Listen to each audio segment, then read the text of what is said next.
Bismillahirrahmanirrahim. Assalamualaikum warahmatullahi wabarakatuh. Dan salam sejahtera kepada tuan-tuan dan puan-puan. Nama saya Rizwan bin Ismail. Dan saya Nur Faizah binti Kamarudin. Marikh merupakan salah satu planet yang amat popular yang telah dijelajahi serta telah dikaji oleh manusia jika dibandingkan dengan planet lain di sistem solar kita. Pihak NASA dan negara-negara di bumi telah lancarkan pelbagai rover ke angkasa. Antaranya termasuklah Opportunity, Lunokhod 1 dan 2, Apollo 17, 16 dan 15, Curiosity, Spirit, Sojourner, U2 dan banyak lagi. Oleh itu, rover yang kami bina ini mempunyai objektif dan misi iaitu mengkaji geografi Marikh secara menyeluruh termasuk meninjau langit Marikh. Selain itu, untuk menjelajah dan membuat penyiasatan saintifik berkaitan dengan hidupan dan kondisi Marikh. Selanjutnya, untuk mencari bahan dan sumber lain yang boleh dimanfaatkan oleh manusia seperti bahan radioaktif ataupun elemen baru di Marikh. Seterusnya, untuk mencari tanda-tanda kehidupan lain di Marikh, iaitu mencari spesies baru dan untuk meminimumkan pencemaran yang boleh berlaku tanpa mengganggu eksplorasi di Marikh. Jika rover kami dilepaskan di permukaan bumi, ia akan mengambil masa selama 7 bulan untuk sampai ke Marikh dan mengambil masa sekurang-kurangnya 10 minit sebelum menembusi atmosfera di Marikh dan mendarat di planet berkenaan. Rover ini juga menawarkan jangka hayat sekurang-kurangnya 20 tahun di Marikh. Bagi reka bentuk rover pula, badan rover dilengkapi dengan wang electronic box atau web direka khas untuk mengekalkan suhu yang optimum pada komputer dan komponen di dalam rover yang ini alatan penting seperti jantung atau otak utama rover supaya ia tidak mudah rosak akibat cuaca. Web akan dipasang berdekatan di bahagian atas komponen yang bernama rover equipment deck yang membolehkan suhu persekitar rover dikawal. Badan rover diperbuat daripada bahan yang sama diaplikasikan untuk kereta, iaitu diperbuat daripada gabungan besi, aluminium, magnesium, kuprum, plastik dan karbon fiber sesuai digunakan untuk rover supaya ia boleh melindungi komputer dan komponen elektronik rover daripada risiko kerosakan dari luar seperti batu atau rover terjatuh dari cerun. Rover juga telah ditambah dengan solar panel yang telah direka khas untuk memudahkan rover mengumpul tenaga cahaya matahari serta memberikan ruang untuk rover bergerak dengan lebih bebas.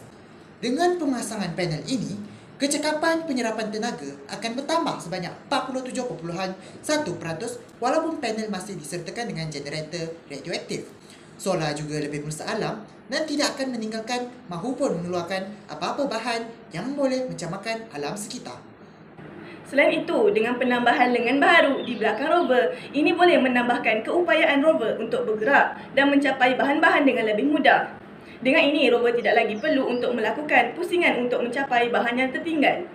Penyepit yang besar memudahkan rover untuk mengambil barangan yang besar.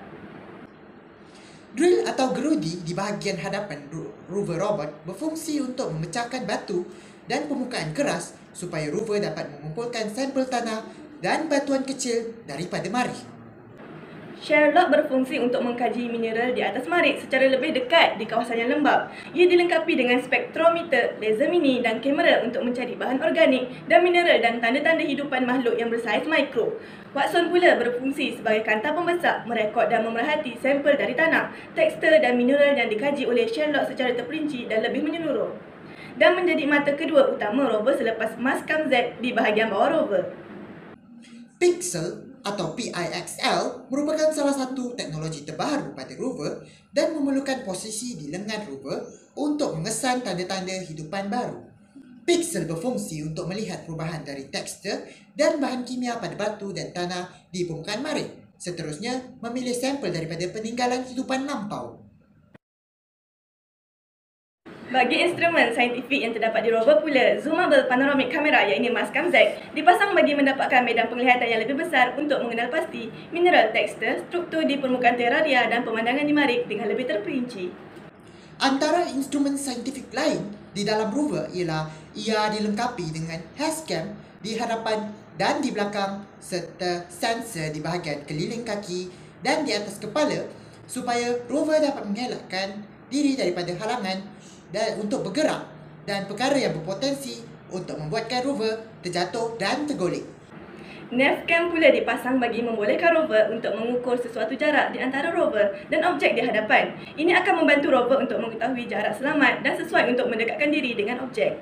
Kepala rover juga dilengkapi dengan 3 kamera sisi dan 1 kamera langit untuk memerhati atmosfera dan pemandangan angkasa di Marikh.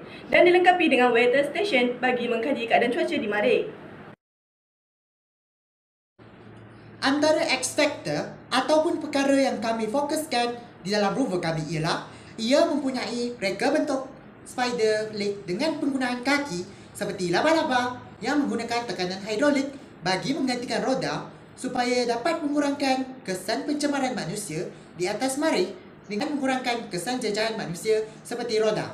Kepala kaki tersebut juga dilengkapi dengan mekanisme putaran supaya rover dapat melepaskan diri sekiranya terdapat kes di mana rover terperangkap di dalam pasir. Pada kaki rover tersebut juga, ia dilengkapi dengan pemanas supaya dapat mencairkan air yang terdapat di atas Marikh. Kaki rover berkenaan juga dilengkapi dengan alat penyedot supaya rover dapat mengumpulkan sampel air dari Marikh.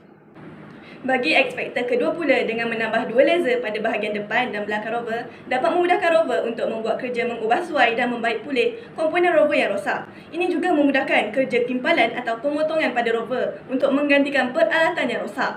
Bahagian yang rosak ini boleh dikumpulkan di suatu kawasan roket khas untuk dilancarkan balik ke bumi atau dibuang ke angkasa. Dengan cara ini, rover akan kurang mencemarkan permukaan Marikh. Penglibatan Malaysia dalam penerokaan planet Marikh adalah amat penting bagi membolehkan negara kita bersaing dengan kuasa luar seperti Amerika Syarikat, Rusia dan China. Dengan terciptanya perayau iaitu rover kita, Gaitias 2, Malaysia mempunyai harapan untuk menempa nama sebagai negara yang boleh meneroka planet Marikh dengan kos yang terendah tetapi pada masa yang sama dilengkapi dengan teknologi terkini. Dengan ciri-ciri tambahan yang ada pada Gaitias 2, perayau ini setanding atau lebih baik daripada model-model yang wujud pada negara pada masa kini dan lebih mesra alam. Akhirnya, Malaysia mampu menyertai negara lain seperti Jepun, China, Emirat Arab Bersatu, India dalam misi penjelajahan ke Marikh.